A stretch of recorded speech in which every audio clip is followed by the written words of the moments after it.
horrific incident happened Friday. A woman and her two children drowned while trying to cross the Rio Grande River by Eagle Pass in Texas.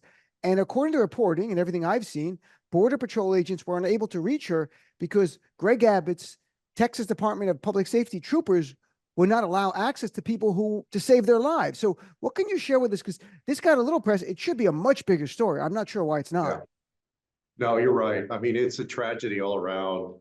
Um, Operation Lone Star, which is Greg Abbott's operation on the border, is really a rogue operation. And at this point, he's not only using state officials, state troopers, but also National Guard members from the Texas National Guard to interfere with federal duties, to interfere with CBP trying to do its job on the border and process immigrants and migrants, but also to save people from drowning.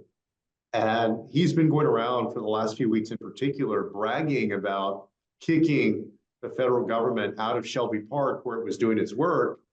And you see part of the cost of that is an 8-year-old and a 10-year-old, 2 children and a woman who drowned because of it. Is there going to be any investigation in this? I mean, is there any sense that it potentially could have been criminal in the idea of not allowing people to save the life of people who are drowning? And Border Patrol, who are federal agents, wanted to do the right thing. They got a report from what I read. I was reading some articles about it, that people were in distress and they were not given access to the park earlier.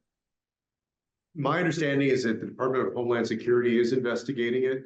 I think you're right. I think that there should be a criminal investigation. This is an interference with federal duties that apparently has led to the loss of life. And so absolutely. And I think if there are no consequences to that, if someone is allowed to get away with it, then they're going to continue to do it and more people will likely die.